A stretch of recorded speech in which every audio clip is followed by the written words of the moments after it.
पूज्य भंते मलमत्ता दिक्कोणी आपको हम सबको धम्मोपदेश करें। मैं उनसे सभी को जय भीम, नमो बुद्धाय। आप सभी का स्वागत है आज की क्लास में। विषय लिख के भेजा था मैंने, मनोपुब्बंगमा। तो ये जो शब्द है मनोपुब्बंगमा, ये धम्म पद से पहला ही पद है, धम्म पद का जो यमक वर्ग है उससे लिया गया है। तो थोड़ा सा मैं ये धम्म पद के बारे में बताना चाहती हूँ। एक किताब है डॉक्टर धम्मपदंग लिखी हुई, अच्छी किताब है। इसमें उन्होंने बताया है, अध्याय का नाम है इसमें त्रिपिटक में धम्म पद का स्थान। उस अध्याय में से मैं एक दो सारांश संदर्भ बता रही हूँ कि धम्म पद को कैसे नकारा गया है। धम्म पद तो छोड़ो, जो ये खुद्दक निकाय का दूसरा ग्रंथ है धम्म पद, तो पूरे खुद्दक निकाय को ही नकारा गया है। इसमें पहले बताया गया है, मैं थोड़ा सा पढ़ती हूँ। धम्म पद सहित सारा खुद्दक निकाय बौद्ध परंपरा का उल्लंघन करता प्रतीत होता है। विनय पिटक के चुल्ल वर्ग में आता है कि यमेलु और तेकुल नामक दो भिक्खु बुद्ध के पास आकर कहने लगे कि तरह तरह के लोग अपनी अपनी भाषा में बुद्ध वचनों को रख कर उन्हें दूषित करते हैं। क्या यह ठीक न रहेगा कि हम इन्हें छंदस में कर दें? यानी आज हम पद में और कविता में बोल रहे हैं। तो ये पाली की लाइन है, सकाय निरुत्या बुद्ध वचनं दूषयन्ति हृदमयं भन्ते बुद्ध वचनं छंदसो आरोपे माति। इस पर बुद्ध ने कहा, यानी जो मैंने लाइन पहले बताई है आपको हिंदी की, वही पाली में बोला है कि आपकी जो बुद्ध वचन यानी कि आपके जो वचन है वो बहुत सरल भाषा में है, तो लोग इसको दूषित कर रहे हैं, तो हम क्यों ना इनको छंद में रखें। तो बुद्ध इस पर क्या बोलते हैं कि यदि ऐसा आप करते हो तो ये दुक्कट का दोष होगा, यानी ये अपराध होगा। यानी छंद करने का क्या अर्थ है उन्होंने बताया। उन भिक्खुओं का कहना था कि आपने वचन साधारण बोलचाल की भाषा में होने से लोग अपनी अपनी भाषा में उन्हें व्याख्यात कर रहे हैं, इससे आपके मूल वचनों का रूप बदल जाता है।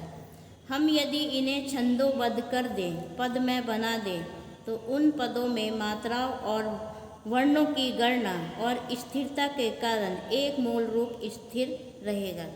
मतलब जब हम पद लिखते हैं तो उसमें होता है ना 11-11 मात्राएँ या 13-13 मात्राएँ के पद। तो इस तरह से वो बोल रहे हैं कि जब इस तरह की मात्राएँ होंगी तो वो एक जैसा ही अर्थ निकलेगा। अलग अलग मुखों में जाने पर भी उनका रूप विकृत नहीं होता, लेकिन बुद्ध ने इसे अपराध कहा है।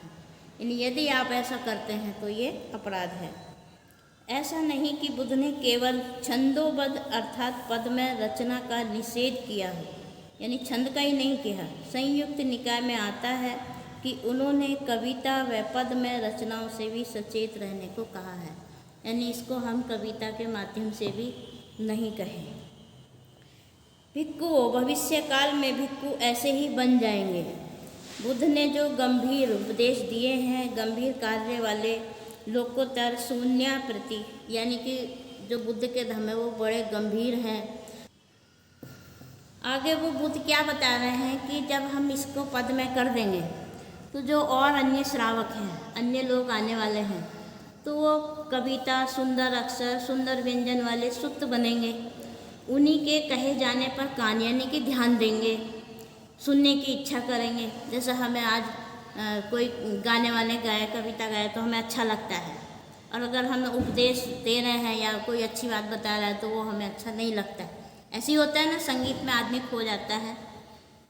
समझने की कोशिश करेंगे, उन्हीं धम्मों को वे सीखने और अभ्यास करने के योग्य समझेंगे। तो भिक्खु इस तरह बुद्ध ने जिन गंभीर सूत्रों को कहा है उनका लोप हो जाएगा।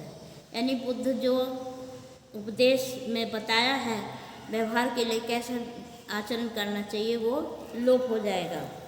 भिक्खुओं, इसलिए तुम्हें ऐसा सीखना चाहिए कि बुद्ध ने जो गंभीर सूत्र कहे हैं उनके कहे जाने पर कान दूंगा। यानी कि तथागत बुद्ध ने जैसे बताया है उन्हीं को ध्यान देना है, सुनने की इच्छा उन्हीं को करनी है, समझने की कोशिश करनी है। इसी धर्म को सीखने और अभ्यास करने के योग्य मैं समझूंगा। ऐसा बुद्ध कहते हैं कि आपको ऐसा संकल्प लेना है। तो यहाँ पर स्पष्ट होता है कि तथागत बुद्ध ने काव्य में, पद में, रचनाओं को धम्म के लिए हानिकारक व उसे नष्ट करने वाला कहा है। दूसरा संदर्भ इसमें आता है। इसी तरह बुद्ध का एक अन्य उपदेश अंकुतर निकाय में अंकित है, जिसमें छंदोबद्ध कविता व पदों में धम्म के लिए बहुत बड़ा भावी भय यानी भविष्य में भय बताया गया है। उनके शब्द, फिर भिक्खु आगे चलकर ऐसे भिक्खु होंगे जिन्होंने न शरीर को संयत रखने का अभ्यास करेंगे। यानी कि इसमें सिखाया जाता है कि इंद्रियों को संयत करें, अपने वाणी को संयत करें, लेकिन वो फिर उसी में खो जाएंगे। न सदाचार का पालन करने का अभ्यास किया होगा। वे तथागत द्वारा भाषित गंभीर अर्थ वाले लोकोत्तर तथा शून्यता प्रति संयुक्त सुत होंगे। उनका उपदेश दिए जाने पर सुनेंगे नहीं, ध्यान देंगे नहीं, जानने के लिए चित्त समाहित नहीं करेंगे, यानी उसी संगीत में खो जाते हैं। न उन धर्मों को सीखने योग्य मानेंगे और न ही उनको पाठ करने योग्य मानेंगे। लेकिन जो ऐसे सुत होंगे, जो कविकृत होंगे, जो काव्य रस युक्त होंगे, जो सुंदर अक्षरों और सुंदर व्यंजनों वाले होंगे, जो बाह्य होंगे, जो श्रावक भाषित होंगे, ऐसे सुत्तों का उपदेश दिए जाने पर सुनेंगे, ध्यान देंगे, जानने। यानी वो कह रहे हैं कि जो सुत्त भाषित, श्रावक भाषित, ये जो श्रवण बता रहे हैं आपको, बुद्ध के जो सुत्त हैं वही बता रहे हैं ना, उनको ध्यान से सुनेंगे, वो बताएंगे तो ही सुनेंगे। कविता में होंगे तो जैसे अभी यहाँ पर बताया था कि भिक्खुला कि ये तो गाना ही गाते हैं, इतने लोग आकर्षित नहीं हुए हैं। तो भिक्खु यह चौथा भावी भय है, उसे जानकर उसे रोकने का प्रयास करना चाहिए। यानी इसमें ये अंकुतर निकाय का दूसरा भाग है और पृष्ठ 326, अनुवादक भदंत आनंद कौशल्यायन। और पाली साहित्य के इतिहास में भी यही बताया कि जो बुद्ध का जो धम्म है, सूत्र है, वो पद में या कविता में रचना नहीं होनी है। लेकिन हम फिर भी आज देखते हैं कि धम्म पद को बड़ा ही लोकप्रिय ग्रंथ कहते हैं कि इसको जैसे हिंदुओं का ग्रंथ है गीता, उसी तरह इसको धम्मपद को माना जाता है। इसमें पहले ही ये बताते हैं क्या बोलते हैं धम्मपद के लिए, और वो बोलते हैं, ये भी बताते हैं कि सिंहल में धम्मपद का संगायन किए बिना किसी भिक्खु की उपसंपदा नहीं होती। इतना उसको अनिवार्य जरूरी बना दिया है। यहाँ तक कि बर्मा, श्याम मतलब थाईलैंड, कंबोडिया, लाओस में भी धम्मपद का कंठस्थ होना प्राय भिक्खु के लिए जरूरी है। बुद्ध उपदेशों का संग्रह धम्मपद में अच्छा पाली साहित्य में नहीं है। वो कह रहे हैं कि धम्मपद में जैसा बुद्ध के उपदेशों का संग्रह है, इससे अच्छा और किसी में नहीं है। इसकी नैतिक दृष्टि जितनी गंभीर है उतनी ही वह गुणदायक है। जब हम प्रथम संगीति की तरफ देखते हैं तो तब 4 ही निकाय हुए थे, जिसमें सुत्त पिटक, ये दिग्घ निकाय, मध्यम निकाय, संयुक्त निकाय और अंकुतर निकाय। खुद्दक निकाय नहीं था। खुद्दक निकाय बहुत बात की है, शायद अशोक काल के बाद का है, थोड़ा थोड़ा हुआ है। इसमें जो ये स्थविरवाद हैं वो तो धम्मपद को मानते ही नहीं। अगर उनके भी टुकड़े में तो उन्होंने 7 ऐसे ग्रंथ रखे थे कि ये हमारे खुद्दक निकाय में। खुद्दक का मतलब है छोटा धम्म को एक जगह करना। फिर भी जब इसमें अब हम बुद्ध के उपदेश हैं तो आज हम इस दृष्टि से हमें पढ़ना चाहिए कि इसमें भी हमें कुछ सीखने को मिलता है, कुछ उपदेश मिलता है। उसको आज हम देख रहे हैं कि पूरी दुनिया में पूरे इसको धम्मपद को बहुत प्रसिद्धि दी है, बहुत प्राथमिकता दे रहे हैं। तो बिल्कुल ये बुद्ध धम्म के और बुद्ध के विरुद्ध काम हो रहा है। आज हमें वही अच्छा लगता है जो बुद्ध के विरुद्ध ही काम है। खैर, फिर भी हम चलो आगे पढ़ते हैं। तो धम्मपद शब्द का अर्थ क्या है? धम्म का अर्थ है धम्म संबंधी पद या शब्द, यानी जो बुद्ध का धम्म है उससे संबंधी उसको पद में या शब्द में बताना है। और पद का अर्थ है वाक्य या गाथा, यानी उसको हम वाक्य में गाएं या गाथा में गाएं। धम्म पद का अर्थ धम्म संबंधी वाक्य या गाथा है। तो इस धम्म पद में 26 वर्ग हैं, जिसका पहला वर्ग है यमक वर्ग। यमक वर्ग में पहला ही जो हमारा पद है वो मन से संबंधित है। तो इसमें जो पहला वर्ग है वो है यमक वर्ग।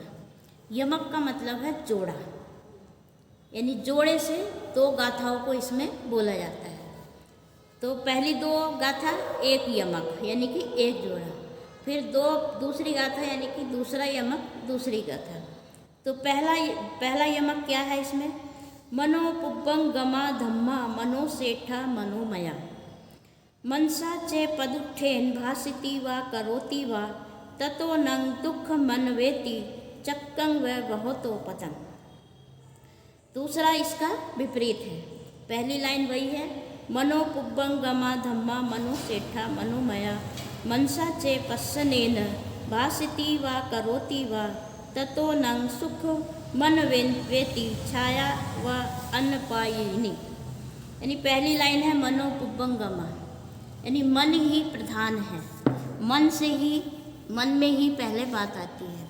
जब हम देखते हैं कि कोई भी काम हो तो पहले उसकी रचना हमारे मन में होती है, चाहे वो गलत हो। यानी इसमें जो पहला पद है उसमें बताया है कि जब हम मन में किसी के प्रति द्वेष, ईर्ष्या या किसी घृणा से या किसी आसक्ति से जब हम अपने मन में विचार करते हैं तो फिर वो हमारा जो आचरण है, वाणी है, तो बाहर भी वैसा ही निकलता है मन में, क्योंकि मन में पहले रचना होती है। उसका रूप, आकार, उसका रंग कैसा है, क्या है, तो वो मन में ही होती है। तो इसकी पहली गाथा का अर्थ क्या है वो बता देती हूँ।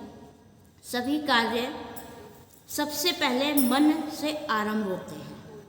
मन ही प्रधान है, यानी मनो सेठा है ना, तो मन ही प्रधान है या श्रेष्ठ है। सारे कार्य मन से उत्पन्न अर्थात मन से ही युक्त है।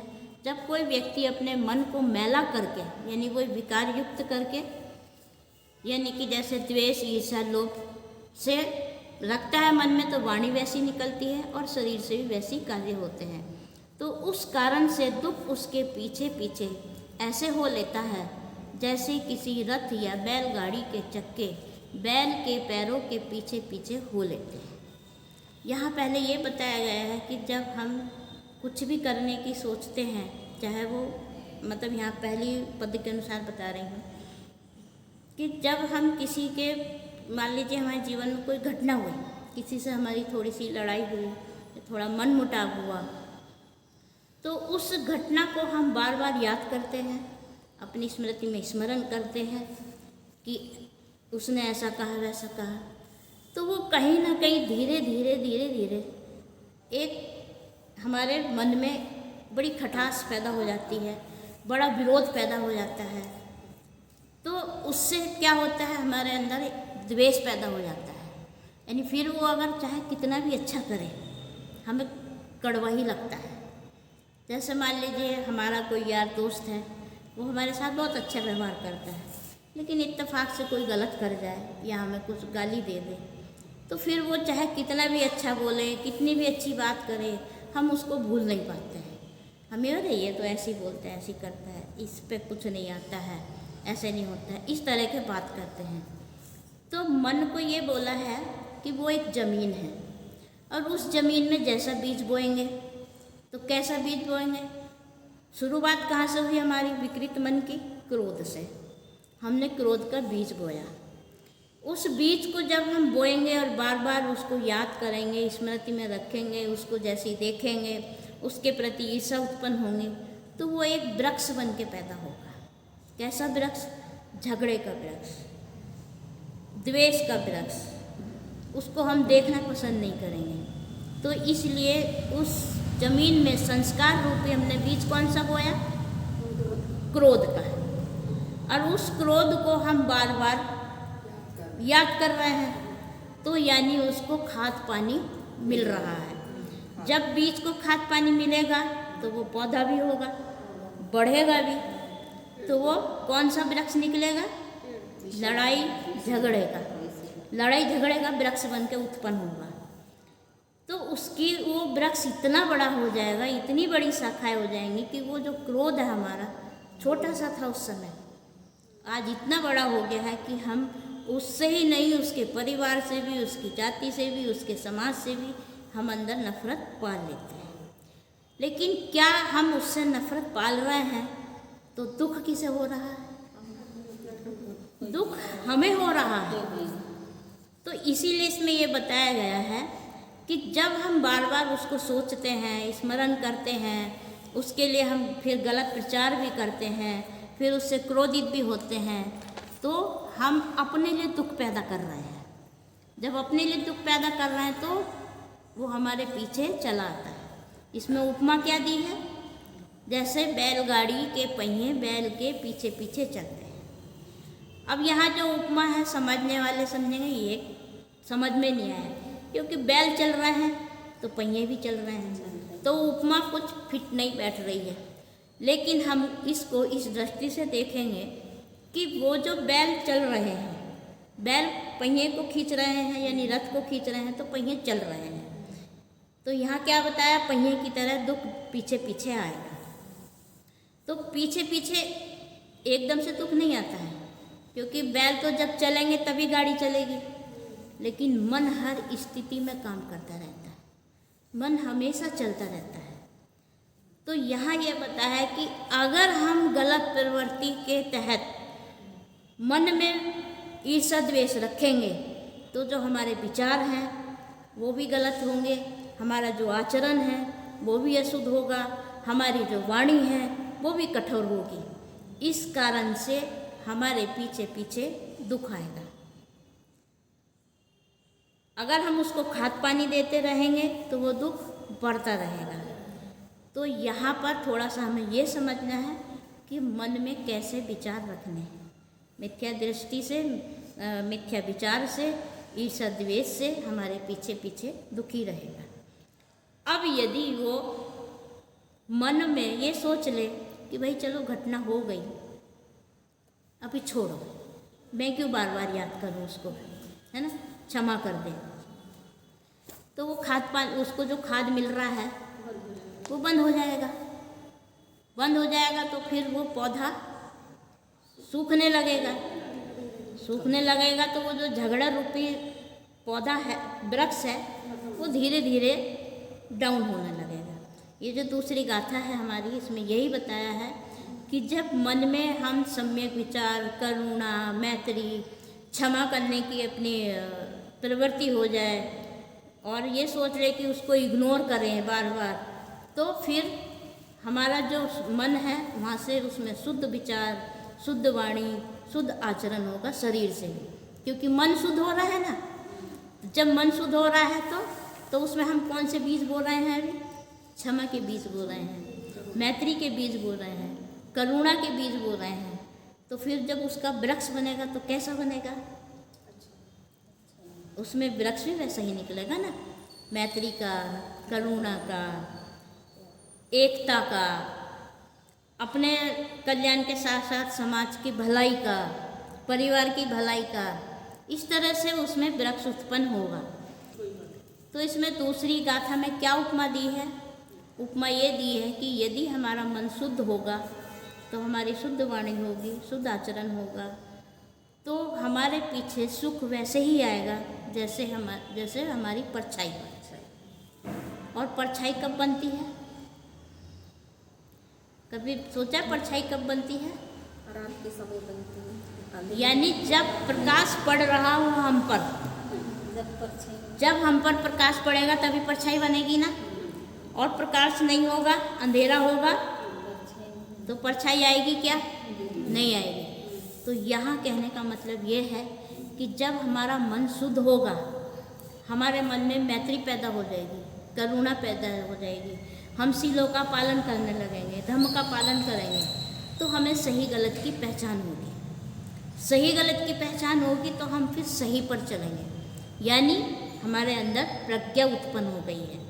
और जब वो प्रज्ञा उत्पन्न होगी तो वो जो प्रज्ञा रूपी दीप है उसका प्रकाश हमें चमकाएगा। कैसे चमकाएगा? हमारे भावों से, यानी हमारे चेहरे पे भाव ऐसे होते हैं। जब हमारा मन आनंदित होता है ना, सुखी होता है, तो देखते हैं ना, जो बहुत खुश होता है तो किसी को देखते रास्ते चलते हुए भी कभी कभी अचानक हमें मुस्कुराहट आ जाती है उसके चेहरे को देख करके, यानी वो मन से इतना खुश है कि चलते चलते दूसरों को भी मुस्कुराहट दे जाता है ना। और कभी कभी हमारे मन के भाव ऐसे होते हैं कि हम चाहे कितने भी खुश हैं, लेकिन जैसे ही उसे देखेंगे तो लगेगा यार बहुत दुखी पीड़ित आदमी है ये, बहुत दुखी, तो वो भी सामने वाला भी थोड़ी देर को दुखी हो जाता है, पता नहीं क्यों परेशान है, क्या परेशानी से। तो वो जो हमारे मन पे भाव झलक रहे हैं आनंद के या दुख के, तो यहाँ पे जो आनंद के भाव झलक रहे हैं वो परछाई बताया है। हम उस आनंद में हमारे मुख से वाणी भी शुद्ध निकलेगी, मधुर वाणी होगी, अच्छी वाणी होगी, सार्थक वाणी होगी, है ना। और हमारे आचरण से भी अच्छा आचरण होगा।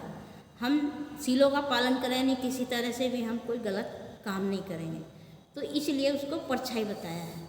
जरा सा भी हमारे अंदर दुख उत्पन्न हुआ किसी वजह से, चाहे वो किसी ईर्ष्या की वजह से, द्वेष की वजह से या आसक्ति की वजह से हमारे अंदर वो दुख उत्पन्न हुआ, तो हमारे चेहरे के भाव बदल जाते हैं। मैंने एक कहानी लिखी है यहाँ पर बच्चों को दौड़ा लगता होता है कि किस तरह से क्रोध रूपी वृक्ष बनता है या आसक्ति रूपी वृक्ष बनता है। एक मैं आसक्ति के ऊपर बताती हूँ आपको। मतलब एक परिवार होता है, दंपत्ति परिवार होता है, वो बच्चे की बहुत चाहत रखते हैं, उनको कुछ समय तक बच्चा नहीं होता है। देखो किस तरह से हम अपने भी दुख पालते हैं और किस तरह से हम दूसरे को भी दुखी करते हैं, इस कहानी से आपको ये पता चलेगा। तो वो बहुत प्रार्थनाएं, मन्नत वगैरह, प्रयास, जो डॉक्टरी प्रयास वगैरह है वो सब करते हैं। तो उनको कुछ सालों के बाद एक बच्चा होता है, बच्चा भी प्यारा होता है, तो उस माँ को इतनी उससे आसक्ति रहती है कि जब वो धीरे धीरे बड़ा भी हो जाता है तो उसके छोटे से छोटे काम वो करती है। यानी वो कहती है कि मैं इसको ज़रा सा भी दुख नहीं दूंगी। जब छोटा था तो गोद से नहीं उतारना, जब 2-2.5 साल का हुआ तो उसको कुछ नहीं करवाना, 5 का हुआ, 10 का हुआ, यहाँ तक कि वो जवान हो गया, उसके छोटे से छोटे काम से लेके वही कर रही है। खाना खाया तो बर्तन खुद रख रही है, कपड़े गंदे हो रहे तो खुद धो रही है, यहाँ तक कि जो अंडरवियर गारमेंट्स होते हैं वो भी धो रही है। उसके जितने भी एक बच्चे के छोटे छोटे काम होते हैं, लेके बचपन से लेके जवानी तक, वो सब कर रही है। और दूसरों से क्या बोल रही है, मैं तो बहुत बीमार हूँ, दुखी हूँ, पीड़ित हूँ, लेकिन उस बच्चे से नहीं कहती है कुछ भी। तो वो क्या प्यार हुआ, उसका प्रेम हुआ क्या? वो आसक्ति हुई। वो अपनी तरफ से बोल रही है कि मैं उसको ज़रा सा भी दुख नहीं देना चाहती। अब क्या हुआ, वो जब थोड़ा बड़ा हुआ तो उससे उस माँ ने बोला कि भाई अब तुम कुछ थोड़ा सा कामकाज करो, बड़े हो गए हो, बाहर जाओ। लेकिन बच्चे ने कहा मुझे नहीं करना है, मुझे जब सब बिना करे मिल रहा है तो मैं क्यों करूं, है ना। बच्चे ने मना कर दी कि मुझसे नहीं होगा, क्योंकि उसको ऐसे संस्कार नहीं दिए, उसकी आदत नहीं बनाई ऐसी। एक दिन वो माँ बहुत बीमार हो गई। उस बच्चे से इतना भी नहीं हुआ कि उसकी देखभाल कर ले, क्योंकि कारण क्या था, दोष बच्चे का नहीं था, प्यार से दोष उस माँ का था, क्योंकि उससे कभी करवाया ही नहीं। करवाया नहीं तो वो क्यों करे। अब वो बीमार दुखी हो गई, अपने लिए कुछ नहीं कर पा रही है, इतनी दुखी पीड़ित है, लेकिन बच्चे पे कोई फर्क नहीं पड़ा। तो संस्कार कौन से मिले उसको? आसक्ति वाले, क्योंकि बच्चे को भी आसक्ति और माँ को भी आसक्ति। तो आज वो वृक्ष बना उसके जीवन में, और कैसा वृक्ष बना कि अगर वो खुद भी स्वयं भी पीड़ित है शरीर से भी, तो वो उसको नहीं देख रहा है, यानी दुख पे और दुख बढ़ा। तो इस तरह का हमें आसक्ति नहीं होनी चाहिए, उसको मोह बोलते हैं। बचपन से हमें बचपन से उस बच्चे को ऐसा पालन पोषण करना चाहिए कि वो अपने काम भी करें और दो के और भी काम करें। अब इसी के विपरीत दूसरी कहानी है। कोई थेर है, कप थेर या भद्द थेर, वो भी बड़े दुखी थे, उनको भी वो, लेकिन वो बुद्ध धम्म के उपासक थे। बुद्ध के पास समय समय पर जाकर धम्म सुना करते थे और अपनी ये भी बताते थे कि हम चाहते हैं कि भाई हमारे घर में एक बच्चा है, लेकिन बुद्ध उनको समझा देते थे, बता देते थे। फिर भी कहीं ना कहीं उनकी एक चाह बनी हुई थी। उनको 11 साल बाद एक बच्चा हुआ, उसका उन्होंने लालन पालन किया सम्यक तरीके से 7 साल तक, और 7 साल बाद उन्होंने उस बच्चे को बुद्ध को सौंप दिया कि हम धम्म को दे रहे हैं। उस बच्चे को धम्म को दिया और बुद्ध से कहा कि आज से ये बच्चा आपका है, आपको समर्पित है, इसको मतलब ये धम्म सीखेगा, समाज में काम करेगा और कल चल करके एक अच्छा भिक्षु बन सकता है अगर ये मेहनत करेगा। वो बच्चा भी, क्योंकि उसको संस्कार वैसे ही मिले थे 7 साल तक, वो जैसे भी वो एक संपन्न सुखी परिवार था, तो 7 साल तक उन जो भी दे सकते थे उस बच्चे को सुख सुविधा दी, लेकिन उसके माँ बाप ने बड़े अच्छे संस्कार दिए, तो वो बच्चा दुखी नहीं हुआ। जब वो बुद्ध के पास छोड़ के आया तो वो दुखी नहीं हुआ, बल्कि उसने एक्सेप्ट कर लिया, स्वीकार कर लिया, और छोटी सी उम्र में ही उसने बुद्ध धम्म को समझ लिया और आगे चल करके वो एक बड़ा अच्छा व्याख्या करने वाला भिक्षु बना, विनयधर बना, धम्मधर बना और एक अरहत भिक्षु बना। तो इस तरह के संस्कार होते हैं। तो अगर हम इस मन को दुख में डालेंगे, बार बार याद करेंगे दुखी वाली घटना, तो दुख होगा, और यदि हम उस मन पे निरीक्षण रखते हुए हम अच्छे अपने आप को भी उस चीज़ को भुला देंगे, अगर कोई घटना बुरी हुई है तो हम भी दुखी होने से बचेंगे। हाँ, अभी याद आया, बुद्ध ने एक बड़ी बात अच्छी ये कही है कि घटना तो एक बार घटती है, वो खतरनाक नहीं है, घटना घट गई, लेकिन हम अपनी मन स्मृति में उस घटना को बार बार याद कर रहे हैं, बार बार दोहरा रहे हैं, वो सबसे खतरनाक है। इसलिए उन्होंने दोहराने को कहा ही नहीं, छोड़ दो भाई, भूल जाओ। अगर आपके प्रति किसी ने गलत बात भी करी है तो उसको क्षमा कर दो, कि ये सोच के क्षमा कर दो कि भाई वो अज्ञानी है या पीड़ित है या बीमार है। जब आप ऐसा व्यवहार करेंगे तो फिर आपका मन हल्का हो जाएगा। उसमें अगर ज्ञान रहता तो वो काय के लिए वो ऐसे करती, इसलिए नहीं, ज्ञान तो होता है, क्या है ना कि इस्तेमाल नहीं करते उसको। ज़्यादा मोह था उसके। इन दोनों गाथा के आधार पे मैं एक कथा और बताती हूँ। चूड़पाल थेर गाथा से लिया गया है। वो बड़े अच्छे व्यापारी थे अपने पूर्व जन्म में। पूर्व जन्म मतलब भिक्षु होने से पहले, थेर बोला है ना, तो जो भिक्षु होने से पहले उनका जन्म था वो पूर्व जन्म में, उसमें वो बहुत अच्छे व्यापारी थे। उनकी यारी दोस्ती भी अच्छी थी। एक दिन क्या हुआ कि ऐसे 4-5 दोस्त बैठे थे और आपस में चर्चा कर रहे थे। अब किसी वजह से चर्चा थोड़ी सी बिगड़ गई या कोई बात पसंद नहीं आई, उसको गुस्सा आ गया। जो चूड़पाल थेर थे, गुस्सा आया तो उसने उसको पिटाई कर दी दोस्त की अपनी। अब वो दोस्त जब उसकी पिटाई कर दी तो वो दूर हो गया कि भाई ये तो गुस्सा करता है, मारता पीटता है। अब वो तो चलो अपने काम में लग गया, लेकिन उसकी इस हरकत से, इस घटना से जो और उसके आसपास लोग थे, व्यापार किसकी वजह से अच्छा था? उसके पिताजी की वजह से। वो भी व्यापार में आया, उसका भी व्यवहार अच्छा था, लेकिन जब बिगड़ा हुआ देखा तो धीरे धीरे लोग दूर हो गए और उसका व्यापार बिल्कुल ख़त्म हो गया। क्योंकि पता चला कि भाई ये गुस्सा करता है, मारता पीटता है, तो और लोग भी दूर हो गए। तो उसके पीछे दुख आया ना, रथ के पहिए की तरह दुख पीछे पीछे आ गया, क्योंकि उसका व्यवहार ऐसा था। वो परेशान हो गया, मैं क्या करूं, मेरा व्यापार भी ख़त्म हो गया। उसकी समझ में नहीं आ रहा क्या हुआ, क्योंकि उसका व्यवहार वो और दिन में दिन ऐसे बिगड़ के हो रहा था, तो ख़त्म होना ही था, दुख और फलता उसका। लेकिन फिर उसको बुद्ध के बारे में पता चला, वहाँ वो गया, वहाँ से समाधान मिला, अपने मन में उसने करुणा मैत्री उत्पन्न की, अपने गलती को एहसास किया, तो वो जो उसका दुख था वो ख़त्म हो गया, क्योंकि वो दुखी रहने लगा था।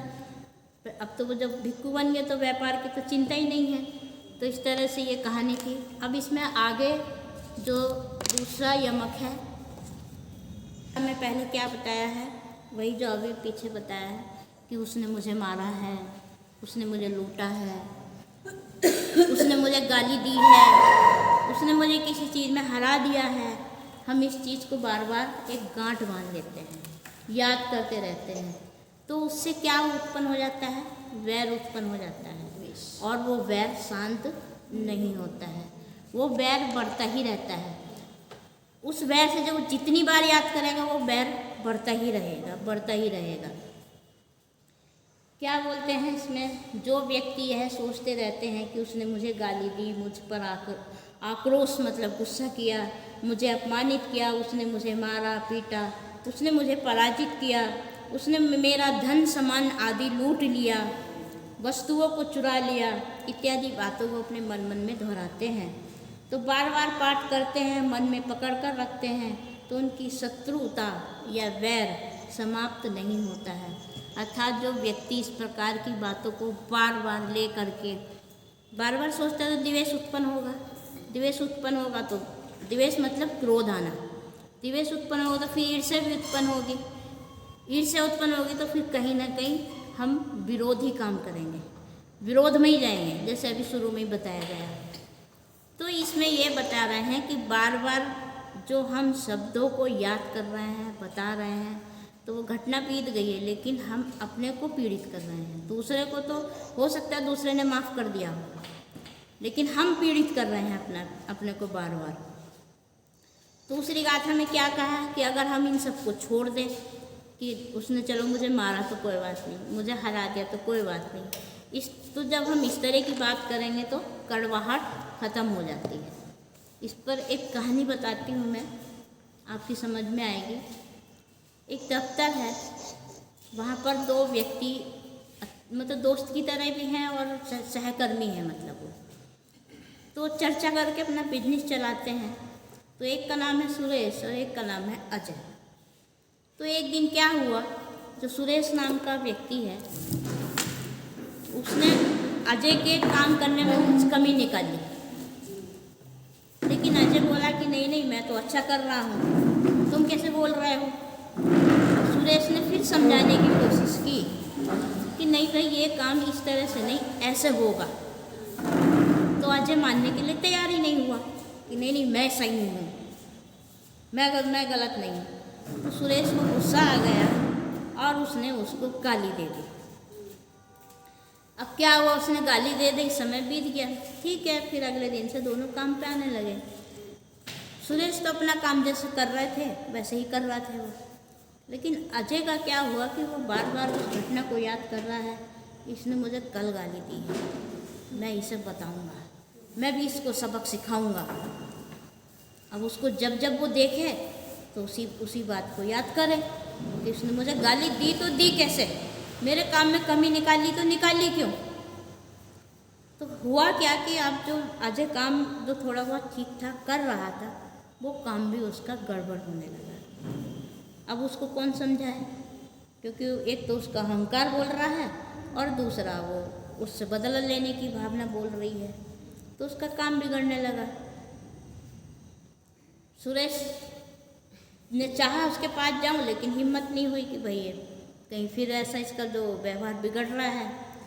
तो अब हुआ क्या कि उसका काम इतना बिगड़ गया है तो उसको रात की नींद भी उसकी हराम हो गई, उसको नींद भी नहीं आती, उसके मन में यही चलता रहा कि मेरा काम क्यों नहीं अच्छा हो रहा है, उसने मुझे गाली दी, उसने मेरा काम में कमी निकाली, अब मैं कोशिश करता हूँ तो फिर भी अच्छा नहीं हो रहा है, ऐसा क्यों हो रहा है। उसकी नींद खराब हो गई, उसके नींद खराब होने के कारण उसके स्वास्थ्य भी खराब हो गया, स्वास्थ्य खराब होने के कारण वो फिर दफ्तर में भी नहीं जा पा रहा और उधर दवाइयों का खर्चा बढ़ने लगा। वो परेशान हो गया। अब उसके बॉस को पता चला कि भाई क्या हुआ। अच्छा, उधर सुरेश का क्या हुआ, सुरेश ने तो भुला दिया जो घटना हुई कि भाई ठीक है कल की घटना हुई है, वो तो उसको उसी तरह से देख रहा था, उसका काम बेहतर होता रहा। लेकिन जब उनके बॉस को पता चला कि अजय को क्या हुआ है, बीमार भी हो गया है, काम भी नहीं कर पा रहा है, तो एक दिन उसके बॉस उसके पास चल के गए घर में मिलने के लिए। उसने पूछा भाई क्या हुआ है, कैसे तुम दुखी हो, परेशान हो, काम भी ठीक से नहीं कर रहे हो। तो उसने वो वाली घटना बताई कि ऐसे ऐसे मुझे सुरेश ने मेरे काम में कमी निकाल ली और मुझे गाली दी। तो उसने कहा भाई अब तुम जब इस बात को देख रहे हो कि उस बात को तुम बार बार याद कर रहे हो और दुखी हो रहे हो और तुम्हारे काम पे भी फर्क पड़ रहा है, तो भूल जाओ उसे। सुरेश तो कब का भुला चुका है कि भाई मुझे अगर उसने गाली दी है तो अजय ने भी तो कुछ कहा होगा ना, एक ही तरफ से थोड़ी गुस्सा होता है। लेकिन उसने कहा सुरेश तो कब का भुला चुका है, तुम क्यों याद करके बैठे हो, माफ़ कर दो उसको, तुम्हें गाली दी उसको माफ़ कर दो, तो अपना मन हल्का करो, फिर तुम्हारा काम में मन लगेगा। तो उसने कहा ठीक है मैं ऐसा प्रयास करता हूँ, क्योंकि उस व्यवहार की वजह से उस ऑफिस का भी वातावरण बदल रहा था, क्योंकि उसके मन से तो द्वेष ही निकलता था ना, तो वो दूसरों से भी फिर गलत ही प्रचार करता होगा उसका, और ऐसी ही बात करता होगा, तो दफ्तर का वातावरण भी बिगड़ रहा था जो एक अच्छा खासा था। तो उसने कहा ठीक है मैं भी बदलने की कोशिश करता हूँ, भूलने की कोशिश करता हूँ। उसने धीरे धीरे प्रयास किया कि ठीक है भाई जो हुआ सो हुआ, उसने छोड़ दिया है, मैं उसको माफ़ कर देता हूँ, वो गलती थी उसकी, वो मूर्ख था, उसने मुझे गाली दी।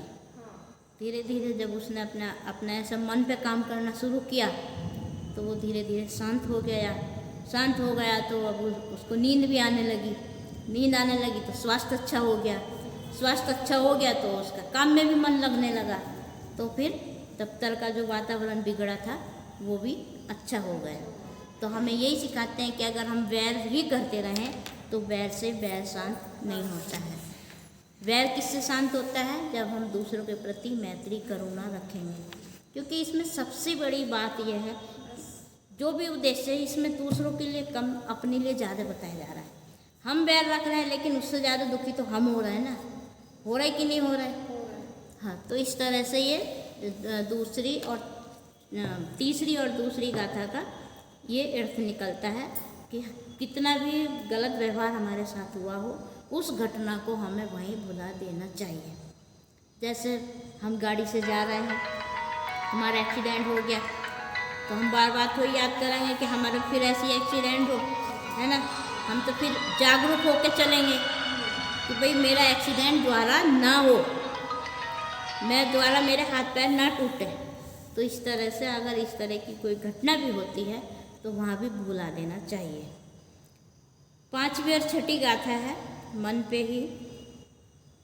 नहीं वेरेन वेरानी समंतीध कुदाचनंग अवेरेन च समंती एस धम्मो संतनो।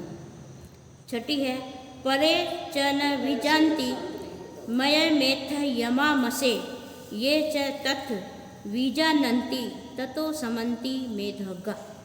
यानी वैर से वैर पांचवी गाथा का अर्थ है वैर से वैर कभी शांत नहीं होता है, बल्कि अवैर से ही वैर शांत होता है। यही सनातन धर्म है। सनातन मतलब कि जब हम शीलों का पालन करते हैं, धर्म पालन करते हैं, तो दूसरे का भी हमारे द्वारा से मैत्री करुणा पैदा हो जाती है। तो वही सत्य है, वही सनातन है। जो अनाड़ी लोग हैं, अनाड़ी मतलब मूर्ख लोग हैं, जो मूर्ख लोग हैं वो नहीं जानते हैं कि भाई एक दिन हमें इस संसार से जाना भी है। हम क्यों वैर करें, सब अनित्य है, सब परिवर्तन है। आज उससे झगड़ा हुआ है, हम उसी को पाले बैठेंगे तो क्या लेके जाएंगे। अगर हम करुणा मैत्री का व्यवहार करेंगे तो हमारी अच्छी प्रशंसा होगी। तो मूर्ख लोग नहीं समझ पाते हैं कि हम इस संसार से कभी जाएंगे, इसलिए वो अहंकार भी पालते हैं, क्रोध भी पालते हैं, ईर्ष्या द्वेष भी रखते हैं। कभी कभी क्या होता है हमारे वैर से एक जाति से दूसरी जाति में भी संघर्ष होता है, एक देश का दूसरे देश से संघर्ष भी होता है। ये वही तो वैर है ना, कि जैसे शुरू में आर्य लोग आए थे कि भाई हमें सुखी रहना है, तो उनको उनकी सुख से, संपन्नता से, यानी जो हम लोग थे हमारे, उससे उनको ईर्ष्या हुई कि ये कैसे इतने सुखी संपन्न हैं। तो उन्होंने उसमें क्या करा, द्वेष पालना शुरू कर, मतलब अपने मन में तो क्रोध पाल ही लिया है, तो उन हमारे लोगों में भी द्वेष पालना शुरू कर दिया है, एक दूसरे से बुराई करनी शुरू कर दी है। इसलिए आज उसी द्वेष ईर्ष्या के कारण हमारे समाज में तमाम जातियां हैं और हर जाति अपने आप में बड़ा मानती है कि हमारी जाति का वर्चस्व बड़ा है, हम लोग बड़े हैं, ये तो छोटे हैं। इस तरह के द्वेष ईर्ष्या जातियों में पल गई है। कभी कभी देखा है एक पीढ़ी से दूसरी पीढ़ी में भी ट्रांसफ़र हो जाता है। ये होता नहीं क्या रही, ये तो इसने मेरे दादा को हत्या की थी। कभी कभी होता ना, पहले अक्सर पिक्चरों में दिखाया करते थे, कहानियाँ बताया करते थे कि उसने उसके पिताजी को मारा तो वो दूसरा उधर से कि मैं इसके पिता को मारूंगा, फिर उसने उसको मारा तो फिर उधर से हो जाता है कि अच्छा इसने मुझे मारा, मैं इसका पूरा ख़ानदान ही ख़त्म कर दूंगा। तो ये जो वैर है ना, ये पूरे समाज को ध्वस्त कर देता है। इसलिए हमें शुरुआत अपने से ही करनी चाहिए। सार ये है कि हम अपने को भी, अपने चित्त पे भी निरीक्षण रखते हुए ऐसे संस्कार दें, बच्चों को भी ऐसे संस्कार दें ताकि उनके मन में मैत्री करुणा पैदा हो और कल को वो अपने पर स्वयं निर्भर बने। इससे क्या होगा, आपका जीवन भी सुखी संपन्न होगा और बच्चे का भी जीवन सुखी संपन्न होगा। कल को बच्चा वो जा कर के विद्वान भी हो सकता है, समाज के लिए एक बड़ा धर्म उपदेशक भी हो सकता है, यानी कुछ भी हो सकता है जब आप संस्कार देंगे। इसका देखो कहानी है, मतलब हमारे सामने कि उसकी माँ ने ऐसे संस्कार दिए कि आज वो पूरे दुनिया में बुद्ध के नाम से जाने जाते हैं, पूजे जाते हैं। तो हम चलो अपने बच्चे को बुद्ध नहीं बना सकते हैं, बाबा साहब नहीं बना सकते हैं, लेकिन इतना तो बना सकते हैं कि वो परिवार की देखभाल कर ले, रिश्तेदारों में अच्छी बात रखे, मैत्री रखे। तो हमें प्रयास ये करना चाहिए कि हम ऐसा व्यवहार करें, हमें देख देख करके वो बच्चा भी हमें आदर्श समझे। यानी सार यही निकल रहा है इन 6 गाथाओं का कि हमें मन पर नियंत्रण करना चाहिए और भूले से भी अपने मन में किसी के प्रति द्वेष, ईर्ष्या, लोभ, आसक्ति ये नहीं लाने चाहिए। विकार मुक्त होना चाहिए। हमें मैत्री, करुणा, मुदिता और उपेक्षा, इसको बोलते हैं ब्रह्म विहार, इसमें भी जब जीना चाहिए। उपेक्षा मतलब कि छोटी मोटी किसी से गलती हो जाए तो उसको उपेक्षित करना, या फिर हमसे भी हो जाए उसको बार बार अपने मन में याद ना करें, उसकी उपेक्षा करें कि भाई ऐसी घटना हो गई, तो वो उपेक्षा ना करें। तो हमें हमेशा ब्रह्म विहार में हम जिएंगे तो हमारा जीवन सुखी होगा, कल्याण होगा। हर उपासक उपासिका को भी इस पर चलना चाहिए। मैं इतना ही बोल करके यहाँ शांत होती हूँ। जय भीम, नमो बुद्धाय। मैंने विषय को समझाने की कोशिश की है, उम्मीद है कि समझ में आया होगा। यदि इसमें अगर किसी का कोई क्वेश्चन है तो वो पूछ सकते हैं।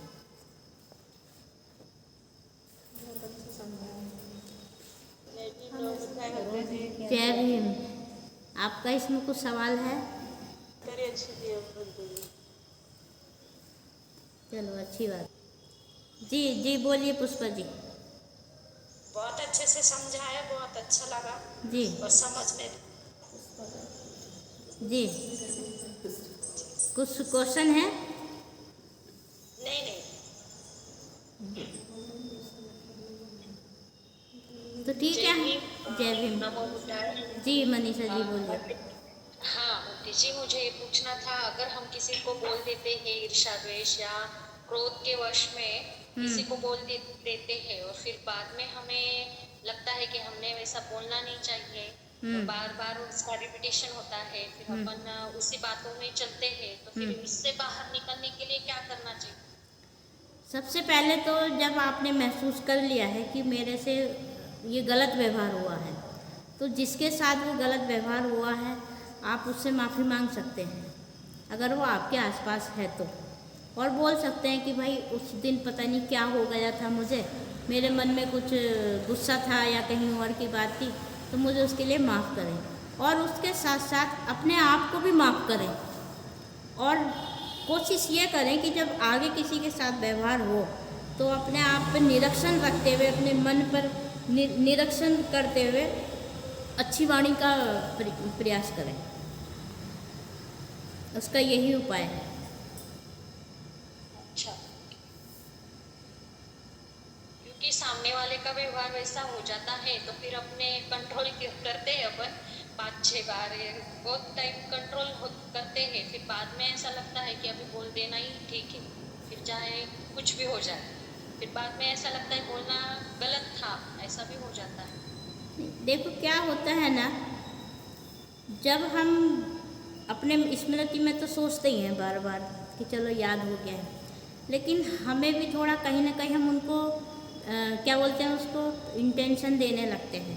यानी हम भी ये चाहते हैं कि जैसे वो दिखे तो वो हमें कुछ बोले, कभी कभी ऐसा होता है।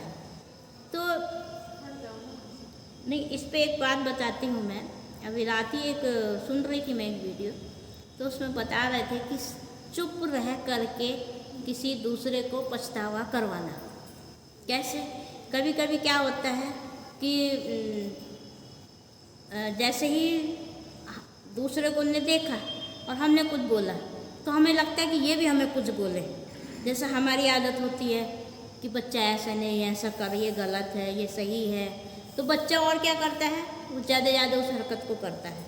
तो ऐसी जो हमारे आसपास वाले लोग रहते हैं तो वो ज़्यादा करता है कि ये मुझे इंटेंशन दे रहा है, यानी जो मैं इसको व्यवहार कर रहा हूँ ये मेरे से दुगना वैसा व्यवहार कर रहा है। तो हमें क्या करना चाहिए, इग्नोर करना चाहिए, यानी उपेक्षा करनी चाहिए और चुप रहना चाहिए। ज़्यादा करो तो अगर वो कुछ बोले भी तो मुस्कुरा के निकल जाओ, तब देखना जो सामने वाला है ना उस पर कितना असर पड़ेगा। उस पर इतना असर पड़ेगा कि वो बेचैन हो जाएगा, परेशान हो जाएगा कि यार मैं इसको इतना कुछ बोल रहा हूँ, गाली भी दे रहा हूँ, लेकिन ये कुछ बोल ही नहीं रहा है। तो कभी कभी हमें ऐसा भी करना पड़ता है। तो जब हम साइलेंट भाषा में उसको ना कह करके भी बहुत कुछ कह देते हैं तो उस पर फ़र्क पड़ेगा। अगर आप वो थोड़ा सा गुस्सा हुआ, आप दुगना गुस्सा होंगे तो उसको तो इंटेंशन मिलेगी ना आपकी। इसके ऊपर एक ये तथागत की कहानी याद आती है कि एक व्यक्ति आता है एक बार तथागत बुद्ध के पास, और वो आता है और आते ही गाली देना शुरू कर देता है, खूब गाली देता है, बहुत गाली देता है। बुद्ध मुस्कुराते रहते हैं, जितना उसके मन में आया उतना गाली दी उसने। लास्ट में वो थक गया, क्या बोलता है अंत में, मैं तुम्हें इतनी गाली दे रहा हूँ लेकिन तुम क्यों मुस्कुराए जा रहे हो, तुम्हें बुरा नहीं लग रहा है। अब बुद्ध को क्या चाहिए, बोलने का मौका मिला। तो बुद्ध ने कहा कि भाई तुम्हारे घर कोई मेहमान आया, वो तुम्हारे लिए कुछ उपहार लाया और वो आपको उपहार दे रहा है और आपने नहीं लिया, तो वो क्या करेगा। तो न सीधी सी बात है, ये भी नहीं पता आपको कि जब नहीं लेगा वो तो वो अपने आप ही रख लेगा। तो बस तुमने जो मुझे उपहार दिया मैंने स्वीकार नहीं किया है, तो तुम्हारा उपहार तुम्हारे पास ही रहा, वापस ले जाओ अपना उपहार।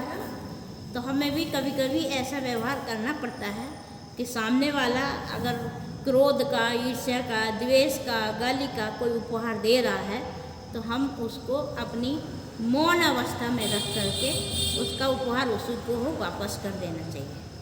ठीक है मनीषा जी। और यदि मौन नहीं रह सके तो कुछ नॉर्मल वे में बोलो। नहीं, देखिए मौन हम उसी स्थिति में नहीं रह सकते जब हमारा मन खुद बेचैन हो जाए, हमारे मन में खुद उसके प्रति द्वेष आ जाए।